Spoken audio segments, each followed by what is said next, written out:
अपने सम्मानित दर्शकों के समक्ष मन भावनावाणी विलास कार्यक्रम के प्रोग्राम प्रोड्यूसर पद्मानंद काला भगवान गौतम बुद्ध की जो है जीवन पर प्रकाश डालते हुए आपके समक्ष उपस्थित हैं।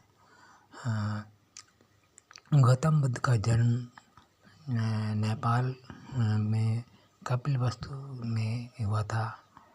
लुम्बिनी नामक वन में इनका जन्म बताया जाता है। जिस समय इनकी माता महामाया पूजा करने के लिए अपने कुल देवता की पूजा करने के लिए गई थी, तो वहाँ पर प्रसाद स्वरूप जो है गौतम बुद्ध का जन्म लुम्बिनी नामक वन में जो इनके कुल देवता का मंदिर था, उस कुल देवता के मंदिर में इनका जन्म हुआ। जन्म के पश्चात इनकी जन्म के एक सप्ताह पश्चात इनके माता का देहांत हो गया था। इसलिए राजा शुद्धोधन ने इनकी मौसी गौतमी से इनका पालन पोषण करने के लिए विवाह कर लिया। जो बालक जन्म से ही है जीवन के लिए संघर्ष कर रहा हो, उसके जीवन वास्तव में कैसा होगा। नेपाल के राजकुमार गौतम बुद्ध को जब राजा ने ज्योतिषियों को दिखाया तो ज्योतिषियों ने कहा कि राजन, इस पुत्र को यत्नपूर्वक संभाल कर रखना।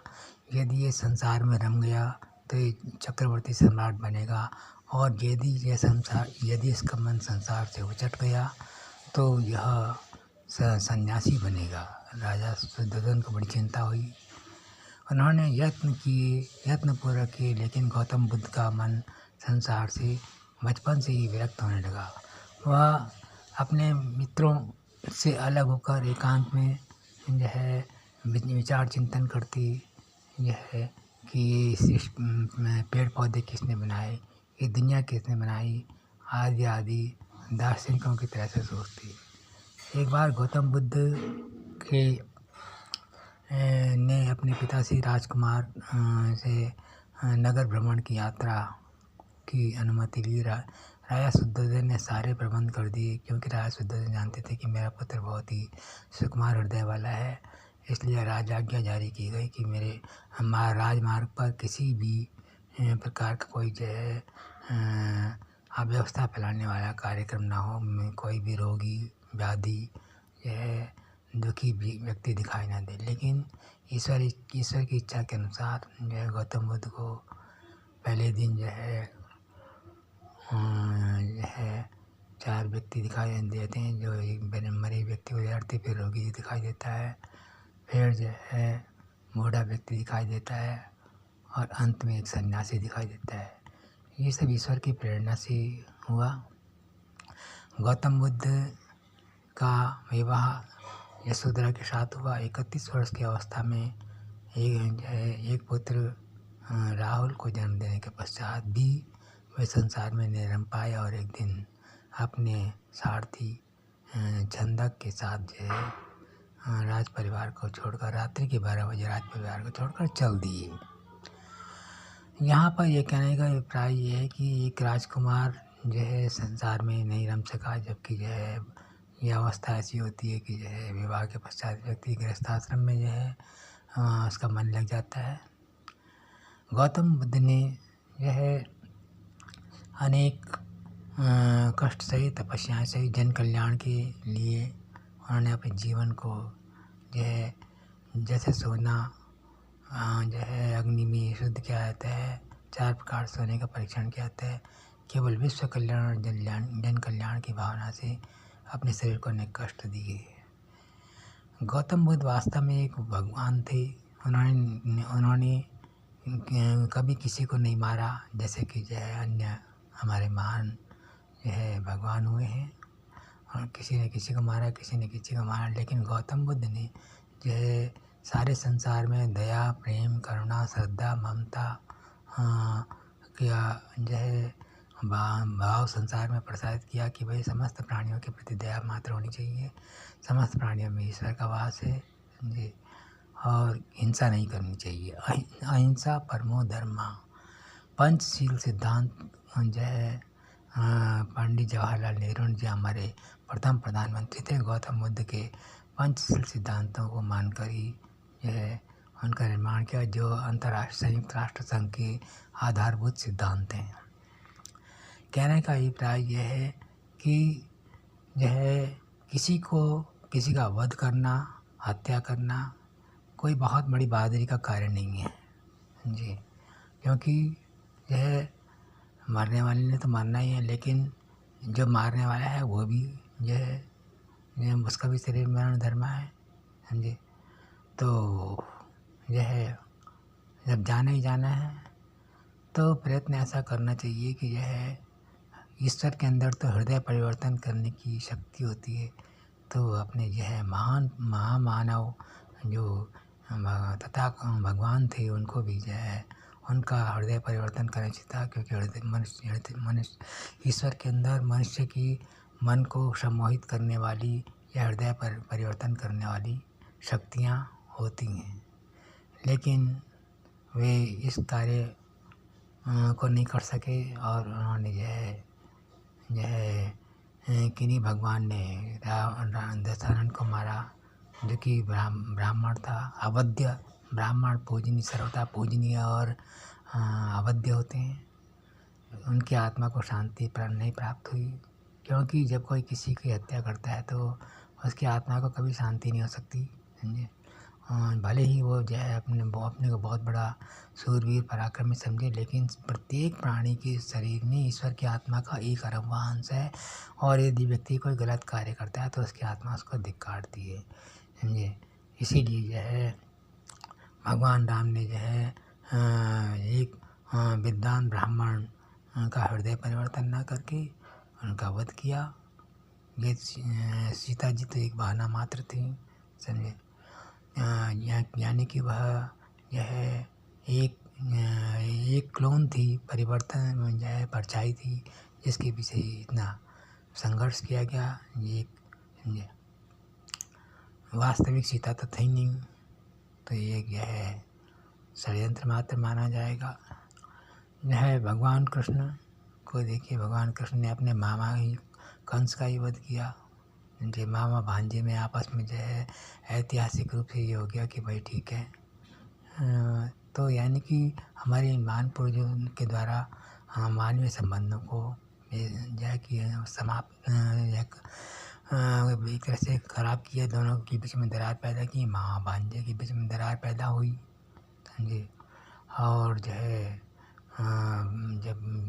ब्राह्मण क्षत्रिय के बीच में दरार पैदा हुई, जबकि भगवान गौतम बुद्ध में भगवान राम के वंशज थे समझे। उन्हीं के वंश में वस्त्र प्राणी हुए, वस्त्र प्राणी के बाद शुद्धोधन हुए, शुद्धोधन के पुत्र सिद्धार्थ थे। तो वे भी चाहते तो अपने महान पूर्वज भगवान राम के वंश परंपरा का अनुकरण करते, किसी न किसी का वध करते, लेकिन उन्होंने ऐसा नहीं किया। काशी नरेश राजा प्रसेनजीत के शासनकाल में एक डाकू था जिसका नाम अंगुलीमाल था। गौतम बुद्ध चाहते तो अंगुलीमाल को का जीवन समाप्त कर सकते थे और उनको बहुत ही वाहवाही मिलती, लेकिन उन्होंने प्रसेनजीत ने कहा कि भाई चैत्ररथ वन में एक डाकू रहता है। राजा प्रसेनजीत और उसकी सेना और सारे नागरिक बड़े ही आतंकित थे, भयभीत थे। किसी कारणवश समाज की बुराइयों से त्रस्त होकर अंगुलीमाल कहने का मतलब छोटी उंगली, हाथ की सबसे छोटी उंगली काटकर उसकी मालाएं बनाता था। समाज ही व्यक्ति को अच्छे व्यक्ति को बुरे कार्य करने के लिए यानी कि विवश करता है। डाकू अंगुलीमाल के सामने कौन सी ऐसी समस्या रही होगी जो इस प्रकार से बना। गौतम बुद्ध इस बात को भली भांति समझ गए और उन्होंने राजा प्रसेनजीत से कहा कि मैं उसको समझाने के लिए जाता हूँ। बहुत समझाया गया, अकेले चले गए। अपने जीवन की परवाह न करते हुए वन में, चैत्ररथ वन में जैसे ही प्रवेश करते हैं तो डाकू अंगुलीमाल का वो इलाका था। डाकू अंगुलीमाल अपना तलवार पर जो कुछ भी उसके पास हथियार होगा, कुल्हाड़ा, फरसा वगैरह जो कुछ भी, उसने गौतम बुद्ध की ओर उनके मारने के लिए दौड़ता है, यानी कि उंगली यह काटने के लिए दौड़ता है, सबसे छोटी उंगली। लेकिन गौतम बुद्ध ने कहा, वत्स, यह उसने अंगुलीमाल ने गौतम बुद्ध को कहा कि वो सन्यासी, अरे वो सन्यासी कहाँ चला जा रहा है, ठहर जा।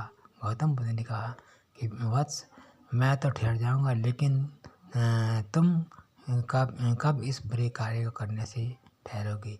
क्या यह जितने व्यक्तियों की तुमने बाएं हाथ की उंगली काटी है, क्या यह तुम्हारे मन को शांति मिली?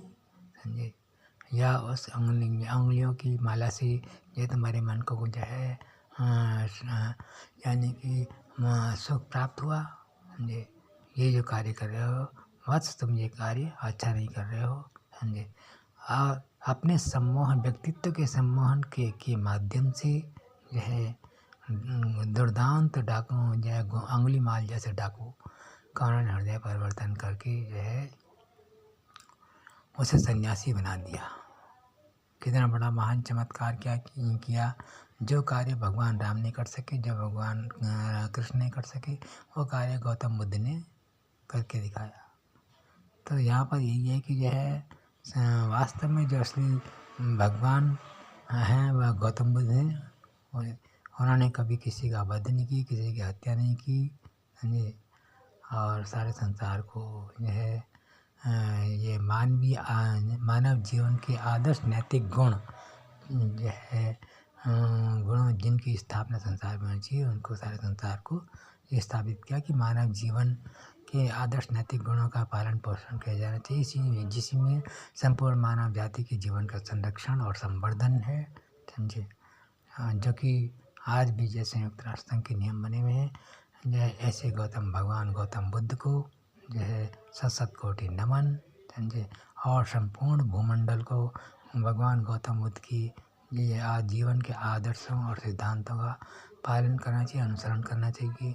इसी वक्तव्य के साथ जो है धम्मं शरणं गच्छामि, बुद्धं शरणं गच्छामि, धम्मं संघं शरणं गच्छामि, संघं शरणं गच्छामि।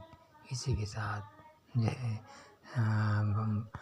मन भानवाणी विलास कार्यक्रम के प्रोग्राम पेड़ से पद्मानंद काला जो है संपूर्ण भाइयों बहनों को जो है गौतम बुद्ध के जीवन के आदर्शों और सिद्धांतों का जो है अनुसरण करने के लिए सानुरोध निवेदन करते हैं।